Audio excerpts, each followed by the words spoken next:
My name is Kieran Carew. I'm an authorised Rhino trainer. I've been working in the foot orthotic industry for close on 30 years, and I find Rhino to be a very precise modelling tool for generating orthotics. Now, when you're generating orthotics, there's several ways that you can approach the design of an orthotic. So it's really coming down to what you find you're trying to achieve and what you find easiest to work with. So in this one, I'm just going to go through basically a short way of doing a full contact insole to the plantar surface of the foot. So the first thing we have to start with is a foot scan. So the first thing I'm going to do is just create a layer for my foot scan. So, or my foot mesh, I should say. So I'm just going to get a foot mesh. So I'm just importing a foot mesh, and I'm going to take in the left foot. So now I have the left foot in, and there is the left foot of my foot scan. So this scan was generated using an iPhone. So next then what I'm going to do is I'm going to align that in the position that I find easier to work with myself. So I'm just going to move it up a little bit, and I'm going to put the heel and the ball of the foot basically in one kind of more or less plane. So to do that, we're just going to rotate it. So I'll just rotate the front of it up a little bit. So I'm not being super precise because I'm just going through kind of some workflows. So now we have in one plane. So the next thing then what I want to do is profile the actual foot itself.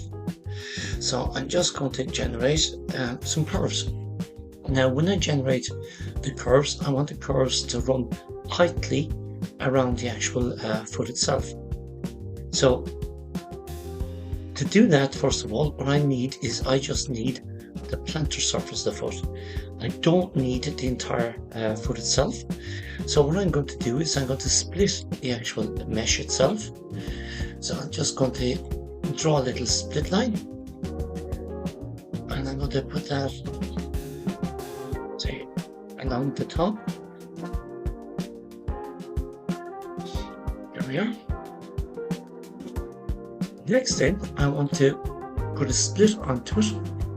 So I'm going to put a splitting tool into it. So we're going to split it. There we are. Okay. Perfect. So I'm going to use this object to split the actual mesh itself. So to do that, I'm going to split the mesh.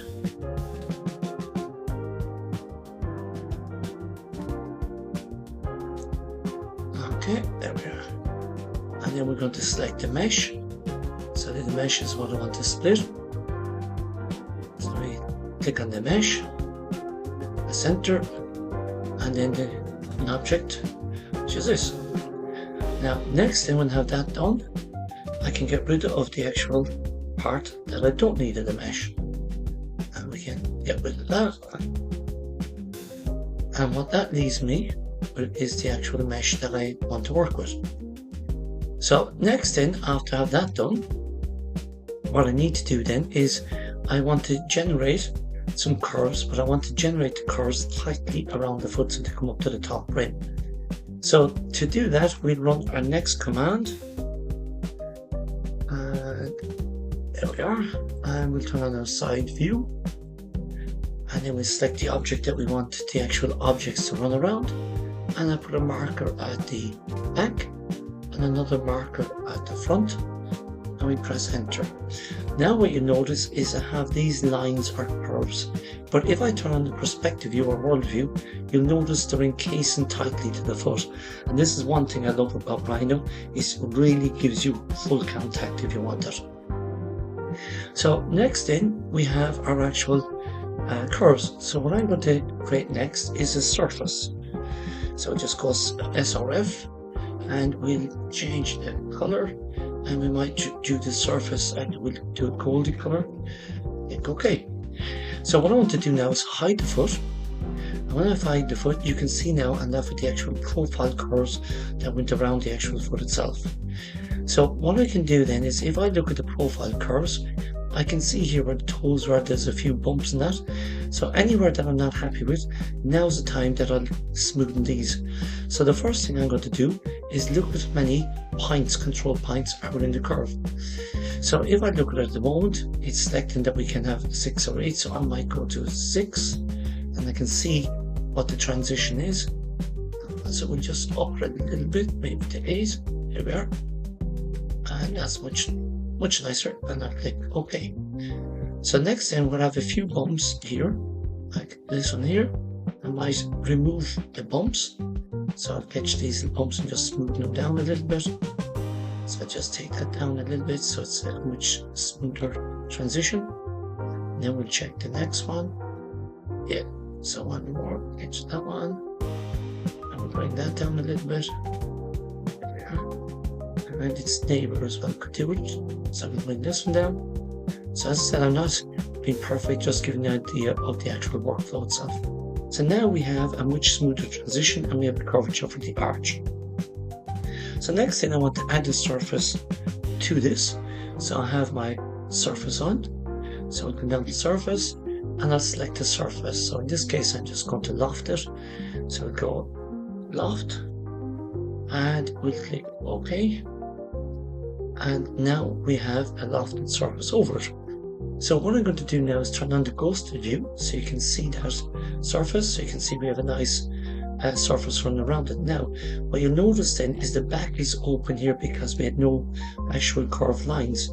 So what I can do here then is I can drop my foot back into it. So if I put my foot back in and I have my profile curves there, I will simply turn on the side view, and what I can do is I can join the curve from this and bring it up to it. So if I go to my curve tools and we'll catch this one, interpolate, and then what I'll do is I'll catch the bottom of the curved line here. So we'll go here and just make sure the location, there we are. I'll turn off ortho and we'll sketch around the actual shape of the heel. Now I'm not being super precise, and I'll bring it up to the height that I want. There we go, and enter. Now I can hide my foot again so I can have a look at the shape of that, and I can see that it's joined on the right location, which it is. So what I might want to do now is bring that up a little bit this way. There we are. Let's bring it up that way so it's more of a nice sweeping curve to it. Bring it in so it looks much better. And I'm going to get rid of one of these points because I don't need it. Okay, so that looks much better. Now the next thing then I need to do is I might put a curve around the top here, and I can smoothen it so it wraps around to form kind of like a heel cup. So to do that, I will turn on my actual top view, and when I'm in my top view, I simply get a curve again, and then we'll join it in here, and I can smoothen them out afterwards and get the shape that I want.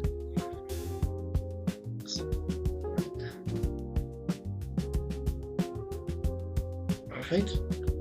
So now what I want to do is I want to smoothen it a little bit, and then I can drop the foot. I can drop the foot into it so I can get the shape that I want. And I can delete one of the points because I don't need that one. There we are. And I possibly don't need this one either. And I can work with these ones. So I get a nice kind of curvature to it.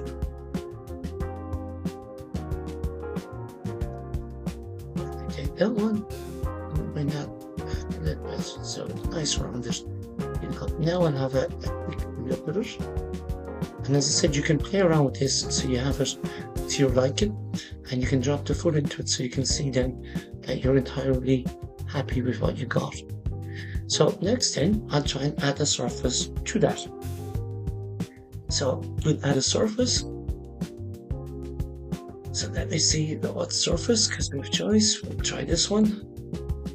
And we'll go surface. We click on that edge. And we'll go surface edge. And we'll take the middle. And we have our surface. It's perfect. Click OK. And then we'll repeat the same at the other side. So we get the surface edge. Oops. Surface edge. And we take that one. And we take the center here. Surface edge. And we have our next surface. So now we have our actual surfaces onto it. So what I need to do now is I notice that one of the surfaces is flipped the wrong direction. So what I'm going to do is just flip the surface. So we'll go to standard and we'll come over and we'll flip the surface. And we're just clicking this. Oops. There we are. Now the wrong surface. So now escape and we'll run that again. There we are. Just flip the surface. There we are. So we're much better. Now, next thing what I need to do is I want to join my surfaces. So I'll just join all my surface. And we're going to join. And we have one closed surface then at this stage. So there's one joined surface.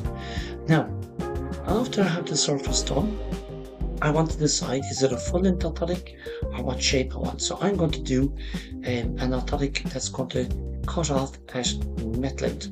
So I want to cut it around here. So to do that, I'm just going to turn on a view that I have it on the side. I don't need my curved lines because I don't want to be confused. So I'm turning my curved lines off. Then what I'm going to do is, or my profile curves I should say off. Then what I'm going to do is draw a splitting line down approximately where I want it. So I can draw it that way, or what I could do, which might be better, is I can map it to the shape so we know where the first met is. So I'm just going to turn off my 1 snaps a second, and I'm going to draw it around by the mets as a nice curvature following the metatarsal heads. And if you want to, obviously you can do that with the actual foot in it. So I can see where my mets are. So I might go something like this. Oops. It's got the wrong one. Again, let's just again. So let's run that again. So there we are. I'll go like that. So run it around. Here we are. So I just get the shape along by the neck of the metatarsal heads. And that is my curve that I'm working with. Now I know I have it in the correct position for the actual met heads, and if I need to, I can move that forward or back. Okay, so I put in the location I want. So now let's hide the foot again. And we hide the foot. And next thing what I want to do is turn that into a splitting plane. So we'll turn it into a splitting plane. There we are. Okay. So now I'm going to split the actual surface that we have here. So we're going to split it. So the next thing to do now is go to our split command. So we go split, and we select what we want to split, which is this. And then we're going to use this as the actual cutting tool. And then what we should have done is got rid of the fill part, because we're doing a metatarsal length device. And then I'll get rid of the cutting device, which I don't need anymore. And I don't need this cutting curve either. So that is gone. So now we have something that is contoured perfectly to the shape of the arch, in other words, a full contact.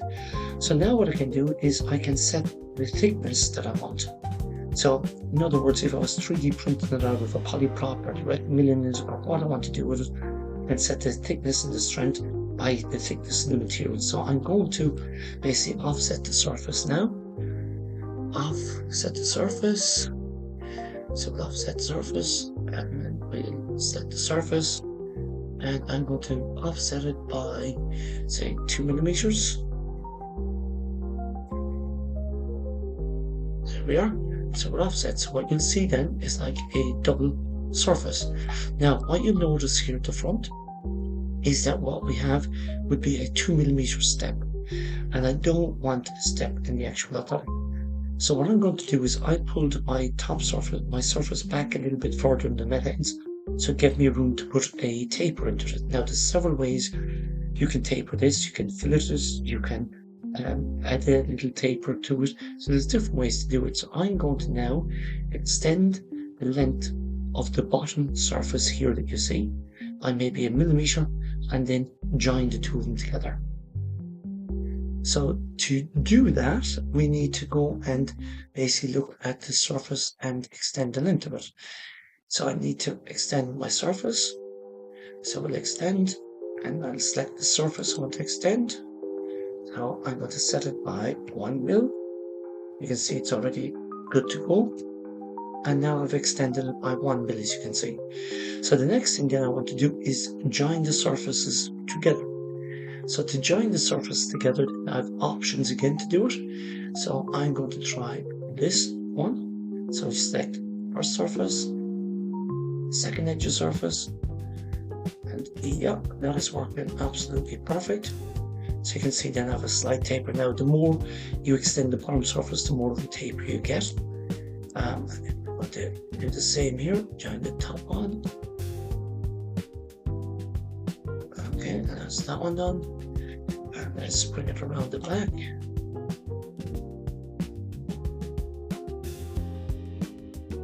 So do the same with the back.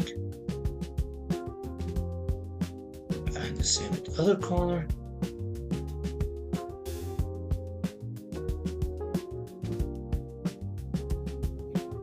Same now, I missed that edge.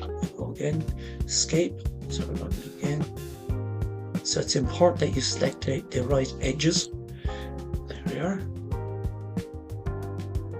And quickly this side has to be done.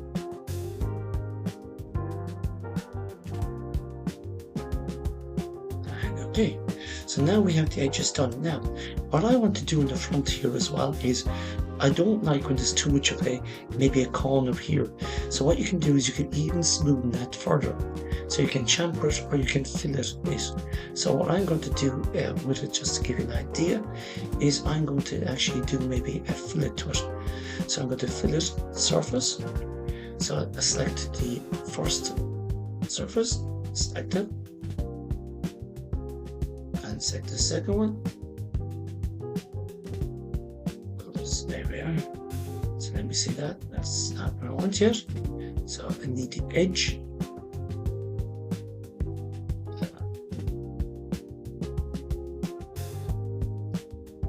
Okay, and we just join that. Give it a join. So now we have just checked that it's all joined. Yep, we're all joined. And we'll try the fillet surface now. So fillet surface. So we catch that edge. The surface. There we are. So what you notice now is I've filleted the edge. So this kind of a curvature to the edge here, which smoothens it and doesn't make it as sharp on the foot.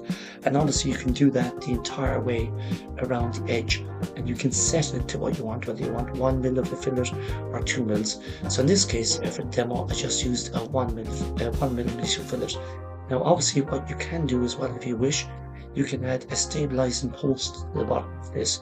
But this gives you an idea of what's involved in doing a full bespoke custom insole that's profiled exactly to the patient's foot. So if I drop the foot back into that, you can see it's a completely snug fit the whole way around. So you can see the whole way around by the heel up into the arch, completely snug. And if you want to, obviously you can widen it anywhere you need to or adjust it. But this is the benefit of Rhino. It's a powerful piece of software for allowing you to really profile the actual in this case the foot that we're using for doing orthotics. Now what we have done to make things easier, because it takes quite a bit of time to design, because obviously you have to go through the steps for the right orthotic, we have built basically a plugin for Rhino, which is the Fit4 Plugin, which basically automates all this and makes it pretty much exceptionally easy. And you're talking about you could design a complete pair of orthotics in about 5 minutes using the Fit4 Plugin. Otherwise, these are kind of the steps that you can take to produce. Thank you.